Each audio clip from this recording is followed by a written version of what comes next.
Hello, and today I'll be reviewing the wonderful Nissan Primera P10. This is actually quite a special edition because it's the SRI model.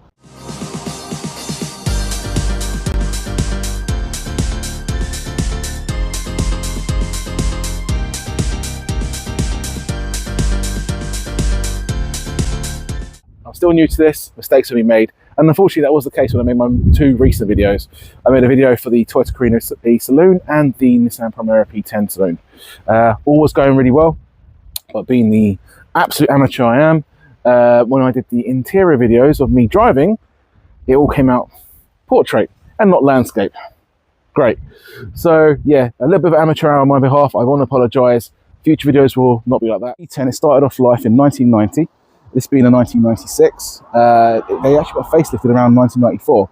And you can tell it's facelifted because it's got the chrome inserts on the front grille. Now this car was released as a replacement for the wonderful, if not a little bit dull, Nissan Bluebird. Now I appreciate the Nissan Bluebird's got a good reputation these days, but at the time they were not as seen as fun or as interesting as say a Ford Sierra or even a Vauxhall Cavalier. This was essentially a replacement for that Bluebird and ultimately a rival for the wonderful Ford Sierra and the Vauxhall Cavalier. And when it was released, it was so good in terms of the way it drove. It was really pretty much put up there with the best in its class, which was the Peugeot 405 in terms of its driving dynamics. And it beat it, to be honest. In many ways, it was the best car in its class.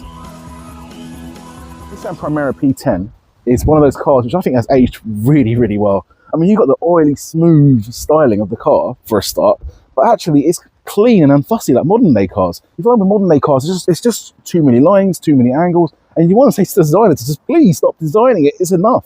This is one of those cars that was actually designed to a point where it was designed appropriately. You know, it was designed to be just right. I wouldn't say minimalistic, but it was clean. And you can tell from the styling, the way the headlights connect nicely into the grille, and yet the grille swoops off into to give the impression of the badge being up front. Don't get me wrong, this was a part of the facelift feature, but even the original model had that kind of element to it. You had the separated badge.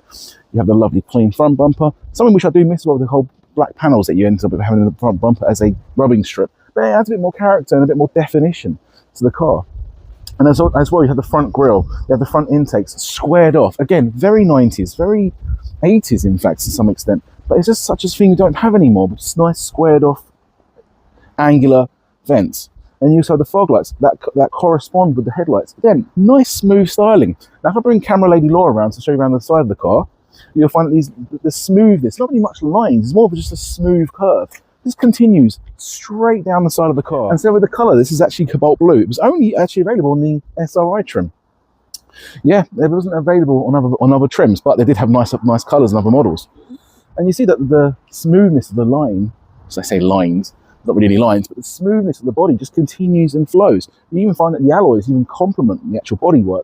And yet you have the lovely black panelling that comes along direct and yet smooth without being too interfering, and the side skirt styling does continue, and you have this lovely glass house. Obviously you've got the blacked out pillars, but it's again proportional. Everything about this car is proportional, and I really do appreciate the styling. I think that's one of the reasons why it's aged so thoroughly well. You look at the Nissan Bluebird, and I think that's also quite proportional, especially the Saloon model. But again, it's very much a product of its time, being squared off. It was essentially designed with a ruler in a mass book. But I do like the design of that Saloon. But this is one of those saloons that has aged really well. The only thing that gives it away as being a bit of an older car is its proportionality, ironically.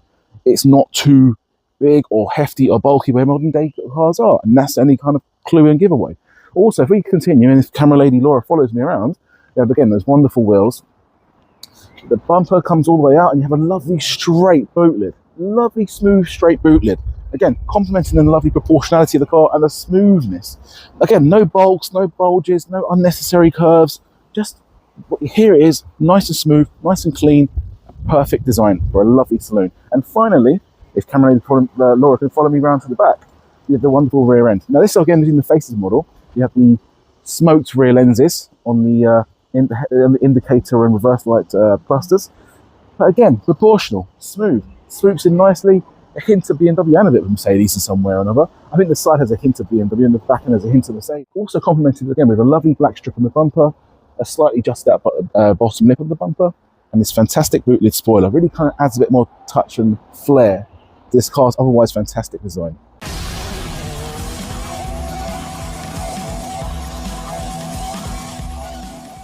me back today in this review of the wonderful Nissan Primera. It's a bit of a warm day, so I've had to open the sunroof, and thankfully this car has actually got a working sunroof. I'm very, very grateful. Now, how is this car to drive? Well, I'll be honest with you, there's a few things about this car I should be honest about. It's a bit of a work in progress. You can probably hear that exhaust has got a bit of a hole and needs to be sorted. And in the B-roll footage, you're probably going to see that it needs a little bit of fixing to the bodywork here and there. But reality is it still works mechanically, and the way it drives in terms of its mechanicals is perfectly still spot on the exhaust. It could do with an upgrade in its brakes, and the tyres are a little bit on the old side now, but they're all going to get changed in due course. They're just casual wear and tear. But this car, now unfortunately I've started off this part of the review, or this part of the journey I should say, on a very humpy road, and actually it highlights one of the first class flaws.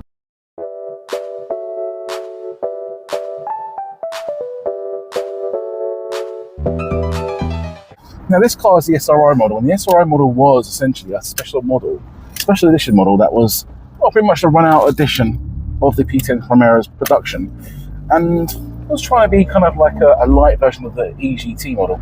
So you had the leather steering wheel from an EGT, the wonderful leather gear stick from the EGT, stiffer suspension, sportier seats, sports seats.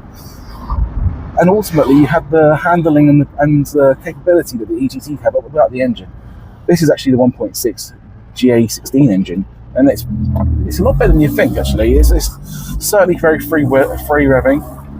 It's certainly very responsive, and for a 1.6, not only is it economical, but it's very powerful. It's one of the few 1.6s of this era where it seems to have torque after 50 miles an hour. I always find that Japanese cars from the 1990s have a habit of getting to, the exhaust is a little bit loud, apologies, but when you get to say 55, 60 miles an hour, they kind of lack power until you get to 70 again.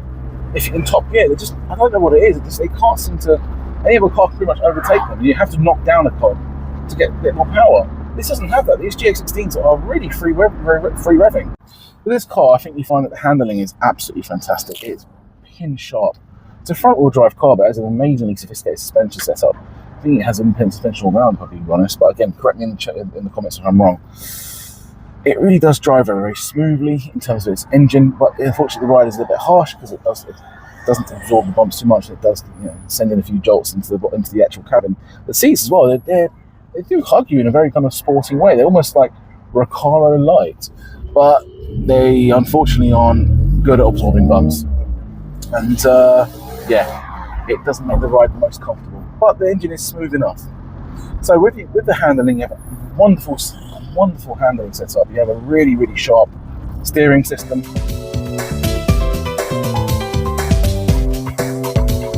16-valve engine as well. It really was a product of its time, typical 1990s tech, but it really is a fantastic car to drive. It is brilliant in that respect. Very free revving engine, very willing and very capable. Now, bearing in mind, one of the downsides to this car, which I pointed out a bit earlier, was that it had that firmer ride which you got from the EGT. It's not the most comfortable car to drive in, and I've been in more uncomfortable cars. The BMW E90 comes to mind, especially on the M Sport model. However, this is just a little bit on the firm side. And actually, for a fair comparison, I've actually got a Toyota Corolla E from the same era, and that's miles more smoother than this car.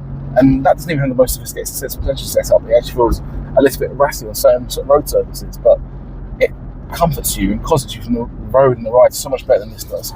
But this is not to say it's bad in any kind of way. It really isn't. It is a fantastic car to drive. What's my conclusion on this car? What do I think about the Nissan Primera P10? Yeah, okay, it's a little bit uncomfortable in certain scenarios, and the seats aren't the most supportive. I've had friends and family in this car before, and have been a bit jolted about. I'll give it that. But again, it makes up for it by having that really high miles per miles factor. It really is good in the corners. It's nippy on the go. It's good on fuel as well, and it's endlessly reliable. These Nissans from the 1990s, pre-Renault Nissans, were fantastically reliable. And this is a classic example of that. And also, I love the styling. I think the styling is absolutely bang on. It's a brilliant car. In fact, it's not just one-off. It is the best car I've ever owned. It's my favourite car I've ever owned. But I know that's a bit biased me saying this, but as a result of it being the best car I've ever owned and my favourite car I've ever owned, it's just one of the best cars I've ever driven, if I'm being completely honest with you. And for that reason, I'm going to give this car the full 10 out of 10. This car, without a doubt, is a 10 out of 10 car. Thank you very much for my video. Hope you've enjoyed the content. If you like what you saw, please don't forget to like this video, subscribe, and hit the bell and ring the icon. And yeah, I'll see you with more footage. I'll do my best to deliver more content. I'm still finding my feet, but I'm going to do my best to provide as much as I can. If you want to provide anything in the comments, feel free. I'll try and respond to as many people as I can. But yeah, hope you enjoyed the video. Take care.